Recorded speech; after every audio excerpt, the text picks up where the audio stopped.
The person stuck to Ye Li's side at night like an impossible-to-remove plaster was Han Mingxi. At first, everyone thought Han Mingxi stayed by Ye Li's side simply to repay the debt of having his life saved. Only after he remained unmarried for the rest of his life did people realize that his decision to stay with Ye Li had never been just about gratitude. Back on the stone road of Lishan, Ye Li once saved a young man. To save him, she even used up the jade pendant she had prepared for herself. The person she saved was Han Mingxi. Later, when Ye Ying kidnapped Ye Li and hired assassins, she unexpectedly crossed paths with Han Mingxi. Han Mingxi accepted the job. When Ye Li staged her own abduction to force Mo Xiu Yao to agree to treat his legs, Han Mingxi happened to arrive to kill her. In the chaos, Ye Li accidentally fell off a cliff. As she fell, the jade pendant on her body dropped, and only then did Han Mingxi realize that he had nearly caused the death of the very person who had once saved his life. He was filled with remorse. After learning that Ye Li had survived, he insisted on staying by her side. He even went to work as an assistant in her shop. Ye Li wanted to drive him away, but he clung to her like plaster. No matter how hard she tried to push him out, he refused to leave. Anyone who has read the original novel knows that Han Mingxi's feelings for Ye Li were never that simple. In the original novel, Han Mingxi is the second young master of the Han family of Guangling. His elder brother is Han Mingyue, the master of Tianyi Pavilion and Clear Wind Bright Moon Tower, known to the world as Young Master Mingyue. In his early years, Han Mingxi styled himself as a romantic young nobleman, drifting among flowers and pleasure. But in truth, because he was born of a concubine, he was sensitive and suspicious deep down. More than anything, he longed to be acknowledged. At first, he accepted Mo Jing Li's commission and abducted Ye Li. Ye Li successfully escaped. Later, he sneaked into Ye Li's study again, only to be exposed by her once more. Yet Ye Li did not kill him. Instead, she used the intelligence network of Tianyi Pavilion as a bargaining chip and reached a deal with him. From then on, the two became both enemies and friends. Ye Li spared him not because she was soft-hearted, but because she knew that he was not truly helping evil. He was merely trying to prove himself. After that, Ye Li used her share of the profits from her shops to exchange with him for access to Tianyi Pavilion's intelligence network. Gradually, Han Mingxi shifted toward the Ding Prince's Manor's camp. When Han Mingyue betrayed the country for Su Zuodi and defected to Xiang, Han Mingxi was forced to take over the mess left behind by the Han family. He publicly severed ties with his brother and, relying on his outstanding business talent, stabilized the Han family's industries. He eventually became an important economic pillar for the Ding Prince's manor in Jiangnan. Later, he followed Ye Li to Nanjiang and assisted in investigating the conspiracy of the Nanjiang scientists. In Shilingzhen City, he was responsible for coordinating funds and intelligence from the shadows.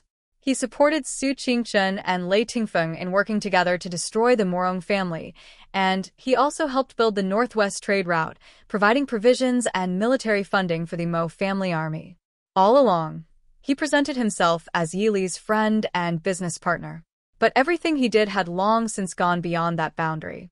The fact that he never married in his entire life proves even more clearly that his feelings for Ye Li were never simple. Even so, although his heart was moved, he kept his feelings within the bounds of propriety. He restrained himself from beginning to end and never crossed the line. It was precisely because he understood restraint that he was able to remain by Ye Li's side for so long. The drama version has made adjustments, but sometimes, the look in Han Mingxi's eyes still makes it obvious that his feelings for Ye Li are not merely about repaying a debt. Han Mingxi is actually one of the rare growth-type characters in the original novel. At the beginning, he is a carefree, cynical young master from a wealthy family. Later, he carries the Han family on his shoulders. In the end, he becomes the economic backbone of the Ding Prince's manor. Perhaps to him, what he felt for Ye Li was not only love, but also gratitude. He was grateful that she never looked down on him because of his birth, and even more grateful that she gave him a chance to prove himself. That was why he willingly spent his life guarding her. Who says staying together with the one you love is the only kind of fulfillment? Han Mingxi completed his love in another way. 8 years ago, because Mo Xiu Yao's elder brother was falsely accused of failing to guard the border, the country lost 3/10 of its territory after heavy rain. In prison, Mo Xiu Yao suffered endless torture. Although he was spared death, he remained under constant surveillance by Marquis Muyang's people. On the day Ye Li married him, even wanting to meet her own husband meant being stopped by Sui Changshi and subjected to careful questioning. Sui Changshi was the planted spy, watching Mo Xiu Yao's every move at all times. During the day, Mo Xiu Yao had to copy scriptures in the study to atone for his supposed sins. Once every month, he also had to receive so-called heavenly punishment. Sui Changshi would recite scriptures of atonement while whipping him, all to prevent him from reopening the case concerning his elder brother. They wanted him to believe that the fall of the border back then was truly the fault of his own family. Not only did he have to copy scriptures, be beaten, and suffer punishment, even his meals were monitored. If he went a whole day without eating, and Ye Li brought him food, the guards would stop her. Every movement Mo Xiu Yao made was watched, which shows just how difficult his situation was. He absolutely could not allow anyone to see anything improper in his behavior. He pretended to be distant from Ye Li so others would believe this was nothing more than an ordinary marriage and lower their suspicions. He wanted them to think that he had simply reached the age to marry and had no other intentions. On the day of the wedding, he deliberately did not appear and sent his nephew to receive Ye Li instead, making outsiders think that he did not care about the marriage at all and that marrying anyone would have been the same to him. When it was time to bow during the wedding ceremony, he deliberately did not come. Ye Li personally went to invite him. He then intentionally scattered the scriptures he had copied all over the floor, showing his dissatisfaction with Ye Li. When Ye Li offered him honey cakes, he clearly remembered that particular honey cake, but still pretended he would not eat it. Later, when Ye Li pushed him toward the bridal chamber, Sui Changshi kept watch and refused to let him leave the study, insisting that he had to finish copying the scriptures. Because he had supposedly offended the heavens, he had to accept heavenly punishment. He was watched throughout the entire process. It was not until Ye Li said that since the wedding rites had already been completed, Sui Changshi should report to the mountain and return home, that Sui Changshi finally gave way under pressure from the Empress Dowager. After all, this marriage had been bestowed by the Empress Dowager, and Sui Changshi could not openly embarrass her. When it came time to consummate the marriage, Mo Xiu Yao knew someone was watching outside the door. So, he deliberately pretended to have an asthma attack and called his attendants over. In front of them, he stated that he had no interest in the marriage and even said that after a year or so, he and Ye Li could separate. That is why Mo Xiu Yao and Ye Li pretended to be unfamiliar with each other. They were trying to dispel their enemies' suspicions. They also did it to protect each other and the people around them, fearing that their families would be implicated. Mo Xiu Yao still had his mother and nephew to protect, and Ye Li also had her own relatives. In truth, Mo Xiu Yao and Ye Li had known each other long before. In the spring of the 13th year of Jinghe, Ye Li and her mother traveled north to attend a ceremony. On the way, they encountered mountain bandits. Ye Li was separated from her mother, and just as the bandits were about to take her away, Mo Xiu Yao saved her. On their wedding day, Ye Li deliberately pretended not to know Mo Xiu Yao and said it was their first meeting. In truth, on the road to the wedding, she had already sensed Mo Xiu Yao's difficulties. If the two of them had behaved too intimately during the wedding, old events from the past would have been dragged out and overinterpreted by people with ulterior motives. At that point, not only Mo Xiu Yao and Ye Li, but also the relatives and friends on both sides would have been pulled into trouble and suffered undeserved disaster. So pretending not to know each other and acting cold was also a form of protection for both sides. Protecting each other through coldness was, in its own way, another kind of confession. In everyone's eyes, Qinzheng was the Empress Dowager Guijin's most trusted confidant and close friend. For many years, Qinzheng remained by her side, helping her resolve crises, manage social dealings, and handle every matter with careful thought. Everyone believed Qinzheng was unwaveringly loyal. It was not until Ye Li exposed the truth that people discovered the late emperor's secret edict had been hidden in Qin Zheng's hands all along. At that moment, the audience finally understood that everyone had underestimated this seemingly gentle noble consort. On the surface, she appeared to survive under the Empress Dowager's protection.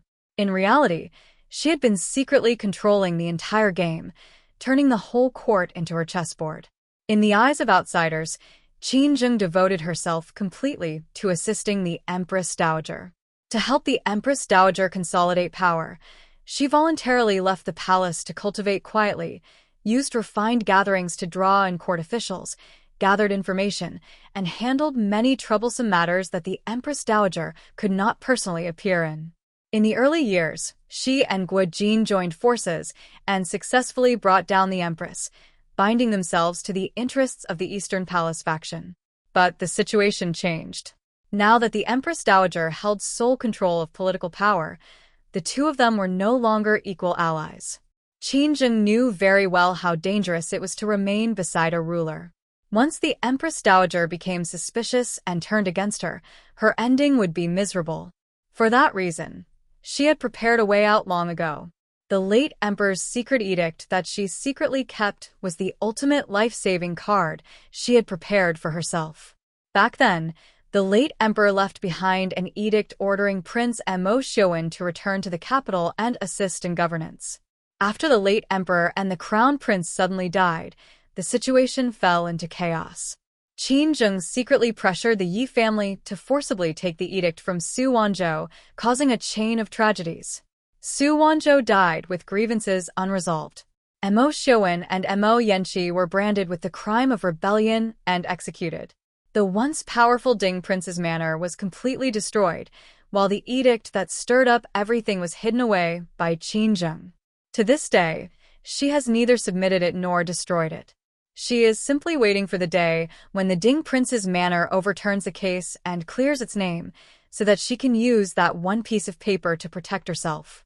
Not only that, she deliberately befriended Marquis Muyang's son, Zhou Tianyang, to gain his trust. She planted hidden pieces in the court and drew in Third Master Yi, using the channels connected to the longevity prescription to collect intelligence from all directions. From beginning to end, she was weaving a safety net for herself, all so she could survive the chaos unscathed. Qin Zheng was never willing to be merely the shadow behind the Empress Dowager. The bloody struggles of the inner palace in her early years allowed her to survive by a narrow margin, but they also gave birth to her ambition for power. Both she and Guojin had fought in the same struggle for authority. Guojin rose to the top and controlled the realm, while Qin Zheng remained only a mere noble consort. Deep down, she had long been unwilling to accept that. When Marquis Muyang openly forced the court into crisis and the situation spun out of control, Qin Zheng held a scroll in her hand and angrily denounced him for rebellion. On the surface, she was standing up for the Empress Dowager and saving her dignity. In reality, she was secretly preserving Marquis Muyang. Marquis Muyang was one of the Empress Dowager's core trump cards, and he was also tied to Qin Zheng's own network. Once he fell, all of her schemes would be exposed.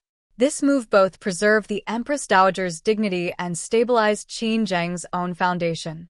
Her depth of calculation far exceeded that of ordinary people.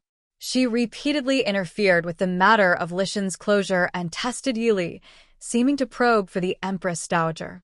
In truth, she was checking for threats to herself. Back then, the Empress Dowager had originally still remembered old ties and only ordered Lishan to be sealed off. But Qin Zheng colluded with Marquis Muyang and secretly turned the matter into complete destruction. Lishan Academy was stained with countless lives, yet she continued to disguise herself as innocent. Back then, when she was sent far away in marriage, Zhou Xiankun escorted and accompanied her along the journey. Feelings quietly grew between them. Zhou Xiankun protected her peace and even divined for her, advising her to rely on Guojin for the rest of her life. Later, Zhou Xiankun was dragged into the wrongful case of the Eastern Palace fire and died with his injustice unwashed. Qin Zheng was powerless to save him, and an obsession took root in her heart. She secretly kept the edict and stirred up the situation not only to protect herself and seize power, but also because she wanted to use the Ding prince's manners chance to overturn its case as an opportunity to clear the injustice suffered by the man she loved, Zhou Xingquan.